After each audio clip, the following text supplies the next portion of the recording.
Assalamualaikum warahmatullahi wabarakatuh. Perkenalkan, nama saya Nutri Salasa, NPM 0305241124. Pada video ini, saya akan menganalisis sebuah adegan dari film Delena menggunakan pendekatan etika deontologi. Kemudian dilanjutkan dengan analisis menggunakan paduan etika komunikasi Jensen serta etika komunikasi formal dan informal. Video ini dibuat untuk memenuhi tugas akhir mata kuliah filsafat bahasa.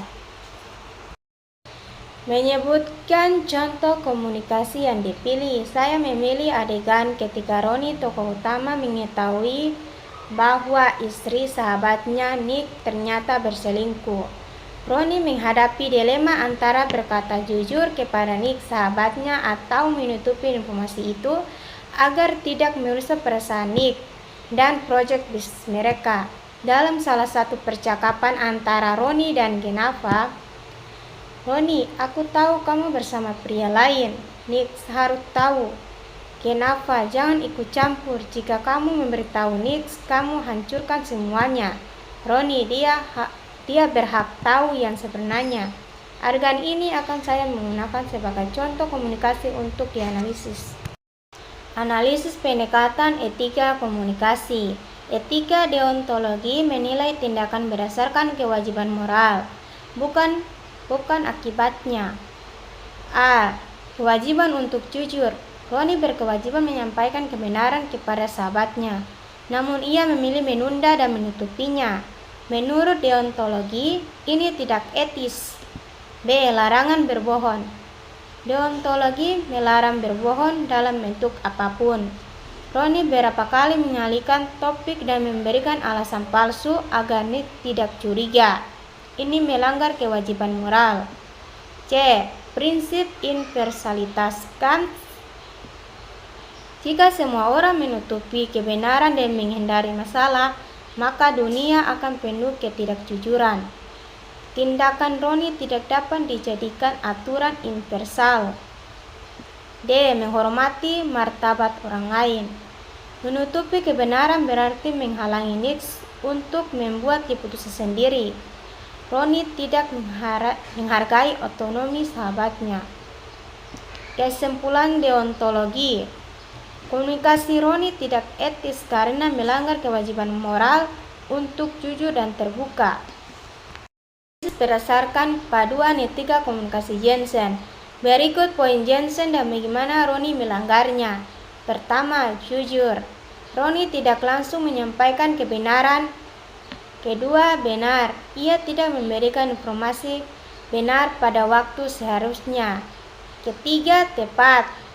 Informasi penting ditunda padahal waktunya tepat untuk disampaikan. Keempat, relevan.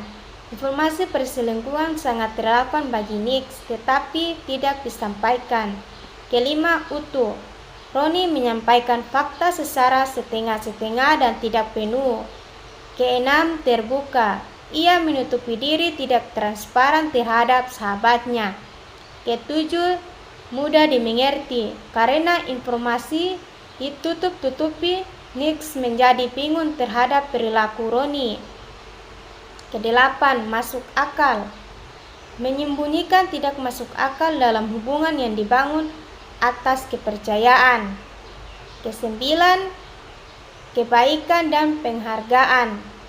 Roni tidak menghargai hak Nick untuk mengetahui kebenaran.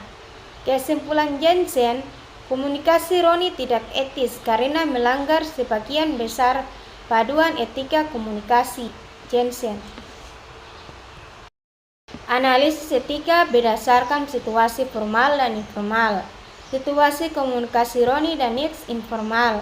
Ciri komunikasi informal berdasarkan gambaran. Pertama, santai. Kedua, jujur. Ketiga, tanpa bahasa baku. Keempat, menjaga perasaan lawan bicara.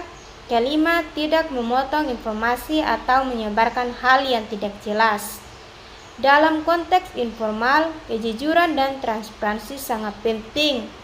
Namun Roni memotong informasi, merahasiakan fakta, menyampaikan alasan tidak benar. Ini melanggar etika komunikasi informal. Komunikasi Roni dan Genapa semi formal, karena topiknya serius dan menyangkut pihak lain. Dalam komunikasi formal dan semi formal, harus tepat, jelas, non-manipulatif, menghindari konflik melalui komunikasi yang baik. Namun percakapan di antara mereka penuh manipulasi dan ancaman. Kenapa melanggar etika formal? Roni melanggar etika informal.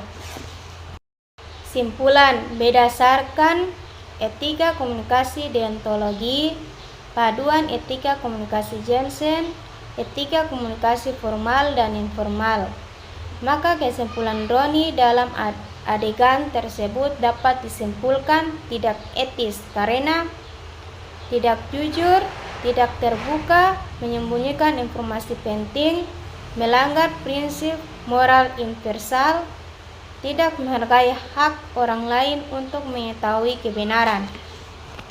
Saran, jika ingin bertindak etis, Roni seharusnya menyampaikan kebenaran kepada Nix secara langsung, menjelaskan konteks dengan utuh, menggunakan komunikasi empatik tanpa manipulasi, menghargai keputusan Nix sebagai individu. Penutup, terima kasih telah menonton video ini. Semoga penjelasan ini membantu memahami bagaimana etika komunikasi bekerja dalam situasi dilema moral. Sampai jumpa di video berikutnya. Wassalamualaikum warahmatullahi wabarakatuh.